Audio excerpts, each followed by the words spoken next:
सफारतकारी और जंगबंदी की आड़ में ईरान पर कारी वार की तैयारी। एक दफ़ा फिर जंगबंदी हुई और क्या इस दौरान अमेरिका दोबारा से अपनी फौजी ताकत जमा करने की कोशिशों में मसरूफ़ है और एक दफ़ा फिर क्या ईरान पर ताबड़तोड़ हमले किए जाएंगे? इस बारे में आमिर रज़ा से बात करते हैं। आमिर भाई, पहले हमने देखा कि जंग शुरू हुई, फिर जंग रोक दी गई और उस दौरान अमेरिका ने अपनी पूरी ताकत जमा की। जमा करने के बाद उसने ईरान पर दोबारा हमले शुरू किए।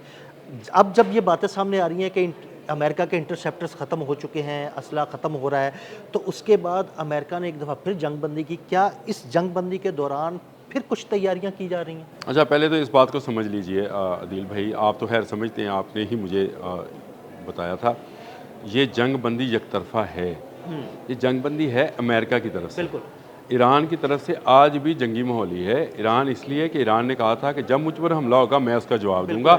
ईरान किसी पर हमलावर नहीं है और ईरान ये बात बेहतर तरीके से समझता है कि किस तरह मिडल ईस्ट को इंटैक्ट रखना है। अगर मिडल ईस्ट पर वो बगैर किसी वजह के हमला करेगा तो ये एक बड़ी जंग में तब्दील हो जाएगा।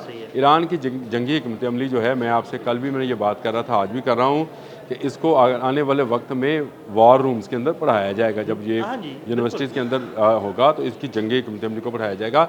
उन्होंने बड़े अच्छे तरीके के साथ हमेशा उस वक्त जवाब दिया जब उस पर हमलावर हुआ गया। अब भी उसने ये एक तरफा जंग बंदी है जो कि अमेरिका ने की और उसके बाद उसने इराकी वज़ीर आज़म को भेजा, अमानी वफ्द को भेजा।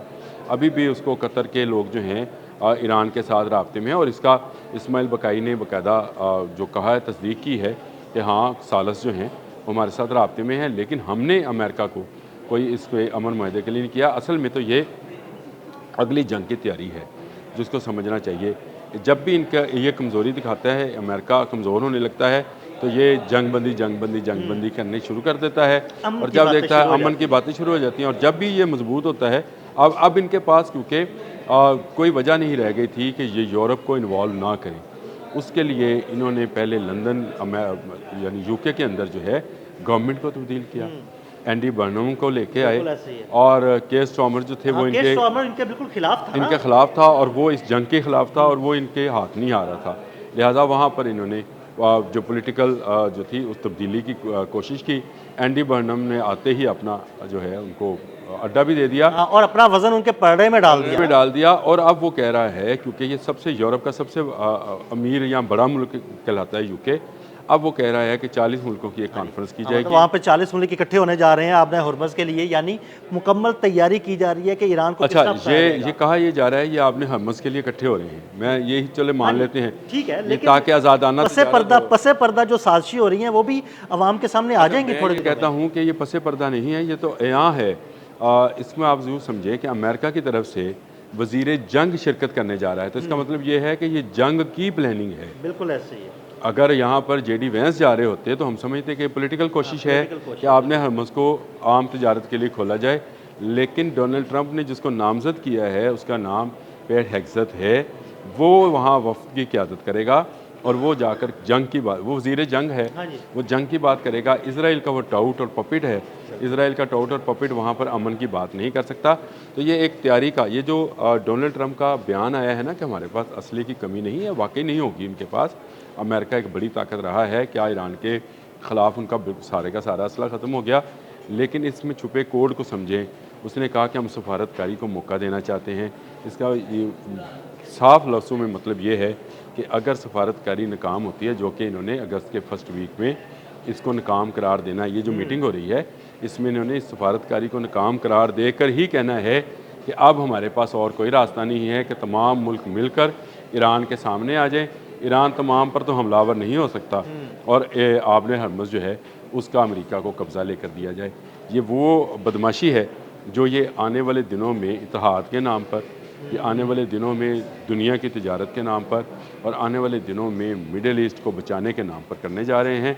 हालांकि ये मिडल ईस्ट पर कब्ज़े की कोशिश होगी, मिडल ईस्ट पर कब्ज़े का एहतमाम होगा, ये आपने हर्मज़ पर कब्ज़े की कोशिश होगी या आपने हर्मज़ से टैक्स लेने का एहतमाम होगा।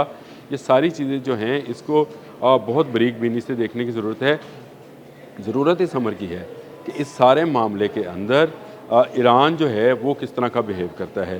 ईरान बहुत दूर से देख रहा है। अगर ईरान ने किसी और जंग में शिरकत की कोशिश की, यानी यूके की तरफ या यूक्रेन की तरफ जो वो देखें ना, वो यूके और यूक्रेन की आपने बात की तो देखें, वो यूक्रेन को रशिया के खिलाफ खड़े करने वाले भी यूरोपीय ममालिक थे। अब वही यूरोपीय ममालिक अगर वहाँ पे इकट्ठ कर रहे हैं तो वो यूक्रेन को अब ईरान के खिलाफ इस्तेमाल करने वाले हैं, और वो एक उनके शिप पर हमला भी इसी की कड़ी है। अदील भाई, मैं आपसे कहता हूँ कि यूरोपियंस की सबसे बड़ी इस वक्त जो कोशिश है वो उनका ग्रीनलैंड को बचाना है। हाँ जी, अच्छा, जर्मनी, फ्रांस, ये सब इस बात पर हैं कि ग्रीनलैंड की तरफ अमेरिका ना आए, ठीक है। और जब तक ये एंगेज रहेगा आपने हरमज़ आपने में, हरमज़ में, ये बिल्कुल। ग्रीनलैंड की तरफ नहीं आएगा। आखिरकार इसने आना ही आना है। वो एक के बाद एक अपने टारगेट सेट कर चुका है। ये चाहते ये हैं कि डोनाल्ड ट्रंप के इस टेन्योर के अंदर ये आपने हरमज़ वाला मामला जो है इसी तरह कभी ठंडा कभी गर्म जो है चलता रहे, यानी उसकी तवज्जो उधर ना जाए। उधर जाए। और अमेरिका जो है ये चाहता है कि जल्द अज जल्द ये आपने हरमज़ वाला मामला जो है चाहे यूरोपियन ममालिक को मिलाकर ही कर लिया जाए। इसमें अगर कोई टूल के तौर पे यूज़ हो रहा है तो वो यूके है। मैंने इसीलिए जर्मनी और फ्रांस को कहा कि वो ग्रीनलैंड को बचाना चाहते हैं। वो चाहते हैं कि ये इस तरफ एंगेज रहे।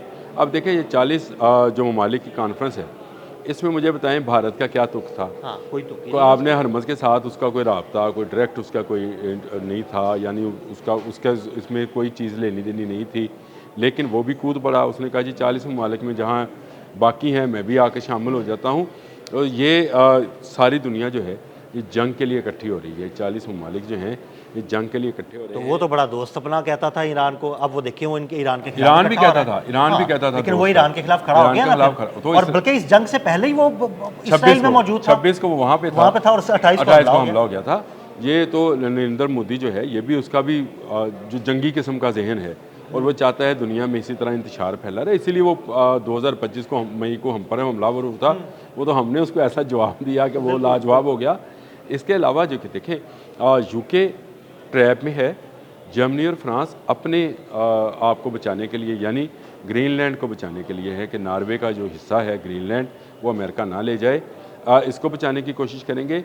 ये बड़ी चार तरफा सी जंग लगती है, और इसमें आमिर भाई वही जो तीसरी आलमी जंग, या वो जंग जिससे दुनिया तबाही के धाने पर आ जाएगी, मुझे तो लग रहा है कि पूरा उसका माहौल बन रहा है। 40 ममालिक वो हो गए, अमेरिका, 40 ममालिक उधर से, यूक्रेन, रशिया, ईरान, आपने हरमज़, चाइना को आज उसने कहा जी कि हमारे पास 1000 साल का तेल मौजूद है, तुम्हारे पास नहीं है। तो देखो हर तरफ आग लगाने की पूरी कोशिश है। ये तो आपने हरमज़ जैसा दुनिया का 25% तेल और गैस और खाद जो है इस यहाँ से गुजरती है। दुनिया के 17-18 ममालिक का दारोमदार इस एक आपने हरमज़ के ऊपर है, बल्कि वो 17-18 तो वो हैं जो इसके किनारों पर मौजूद हैं। जो इसके अलावा हैं उनकी तादाद जो है वो 20 हैं, वो ममालिक हैं जो इसी पर दारोमदार करते हैं। तो अब आप देखें कि ये क्यों ना इसको कहा जाए कि ये थर्ड वर्ल्ड वार की तैयारी है, और इसी थर्ड वर्ल्ड वार की तैयारी जो है ये आने वाली जो कॉन्फ्रेंस है उसमें है। और ये जो डोनाल्ड ट्रंप की बातों में छुपा हुआ कोड है कि हम सफारतकारी को मौका दे रहे हैं, इसका मतलब ये है कि आने वाले दिनों में वो एक बड़ा हमला करने की ईरान पर तैयारी कर रहा है। और अब वो तनहा नहीं करना चाहता, वो चाहता है कि यूरोपियन जो हैं मेरे साथ शामिल हों, ताकि ईरान अगर किसी एक शिप पर भी हमला करे तो कहा जाए कि ये इत्तेहादियों का शिप था, अमेरिका का शिप नहीं था। तो तमाम इत्तेहादी ममालिक जो हैं वो अब राइट रखते हैं उस पर हमलावर होने के लिए, अपनी फ़ौजें भेजने के लिए, अपने जहाज़ भेजने के लिए। आपने हरमज़ में वो अब बरतानिया और फ्रांस और जर्मनी के जहाज़ जो हैं उनको भेजना चाहता है। लेकिन ईरान में आपको याद रखें, ईरान पूरी तैयारी से है। ईरान के साथ रशिया और चाइना खड़े हैं। अगर अब ये जंग फैली तो चाइना और रशिया खुलकर सामने आएंगे, और ये फिर वही थर्ड वर्ल्ड वार का जो इनका ख्वाब है नेतन्याहू का, कि इसके ज़रिए मिडल ईस्ट में तबाही और मिडल ईस्ट पर कब्ज़ा, और उसके बाद एक यहूदी बड़ी रियासत जो है उसको तश्कील देना, ये उसी की सारी प्लानिंग है, जिसमें मैं समझता हूँ कि ये सफारतकारी वाला लफ्ज़ एक कोड की हैसियत रखता है। बहुत शुक्रिया आमिर भाई। आमिर भाई ने बड़ी तफसील के साथ इस सारे मामले पर रोशनी डाली, और ये भी बताया कि ये मामला तब थर्ड वर्ल्ड वॉर की तरफ जा रहे हैं। अदील अहमद और आमिर रज़ा को इजाज़त दीजिएगा, और हमें फॉलो करते रहें। अल्लाह हाफ़िज़।